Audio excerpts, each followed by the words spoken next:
shimwe mu kwizina ryawe. Umunsi w'umugisha kuri mwese, ikaze ku materaniro iwacu mu rugo. Muri iki cyumweru hamwe n'abana turimo turiga muri Malaki ibice 3 umurongo wa 20. Mu zindi Bibiliya ni ibice 4 umurongo wa 2. Avuga ngo, ariko mwebweho abubaha izina ryanjye, izuba ryo gukiranuka rizabarasira rifite gukiza mu mababa yaryo, maze muzasohoka mu kinagire nk'inyana zo mu kiraro.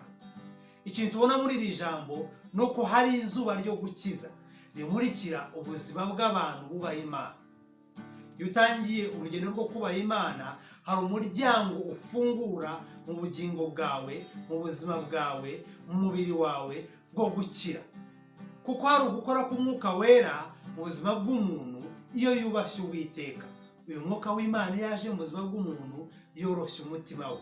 Ikindi, agakubita hasi ibindi bintu byose byakagiriye nabi umuntu, n'umujinya, ubwibone n'ibindi bintu byose bishobora kumwangiza. Kubaha Imana hari ugukiza bizana mu buzima bw'umuntu, yaba ari mu buryo bufatika bw'ibintu cyangwa se yarwaye mu mubiri we. Urugero, hari umugabo witwa Obededomu, igihe kimwe barimo bacura isanduka y'isezerano kubera ko hari umuntu wakoze yatagombaga gukora, hanyuma Imana imutsinda aho ngaho, bituma Dawidi agira ubwoba bwo gucyura isanduku y'isezerano, bayitwara kwa Obededomu.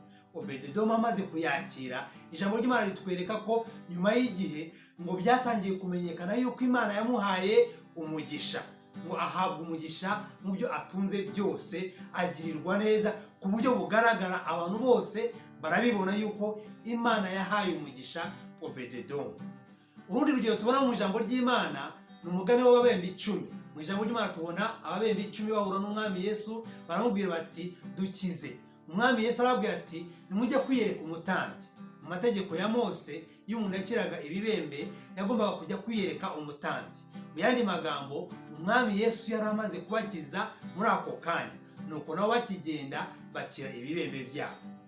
Umwe muri abo babembe 10 agaruka ku mwami Yesu, amwikubita imbere, amupfukamira. Umwami Yesu arabaza ati abandi bo bari hehe? Ariko uyu nguyu yabonye ukundi gukira kudasanzwe, kuko umwami Yesu yamubwiye ati kwizera kwawe kuragukijije, genda uba amahoro, genda urakize rwose, urakize mu mubiri wawe, urakize no mu bugingo bwawe. Hari ugukiza mu buryo bwombi tubona iyo twikubise imbere y'umwami, iyo tumuramya, iyo tumwubaha.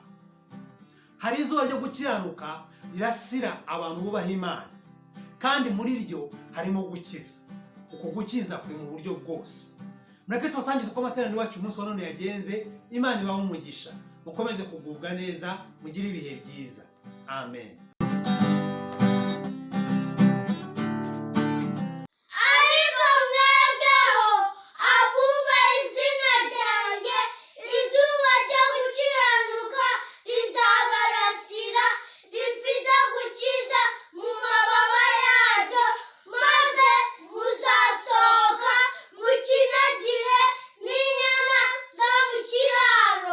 Amen. Ijambo rivuze ngo, ariko mwebweho abubaha izina ryanjye, izuba ryo gukiranuka rizabakiza mu mubiri wawe, kandi uzagukiza n'umutima wawe, ngo izaguha peace and joy in your heart and patience in your heart, kugira ngo wihangane.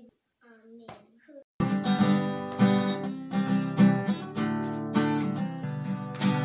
Reka nkuririmbire, shimwe nkuririmbire, shimwe mu kwizina ryawe rikwiye gushimwa.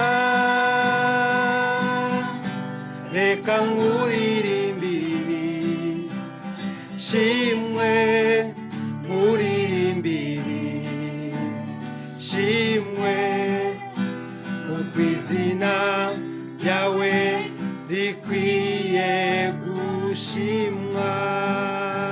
You deserve the glory and the honor.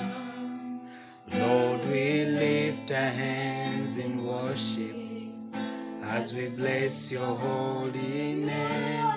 You are great, you do miracles so great.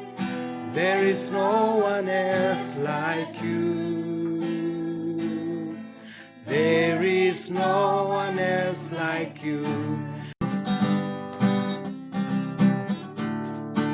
Imana iko yasirangije indwara zo kuruka zo gukorora. Ndashima Imana iko Imana yampaye umunsi mwiza akaduha umunsi mwiza wa caci. Ndashima Imana ko Imana yakijije cafu akadukiza twese. Amen. Mwakoze gukurikirana amateraniro wacu mu rugo. Imana ibahe umugisha, mukomeze kugira ibihe byiza. Mureke dusenge. Mana, turagushima kubw'izuba ryo gukiranuka riturasira, rifite gukiza muri ryo riza ku buzima bwacu.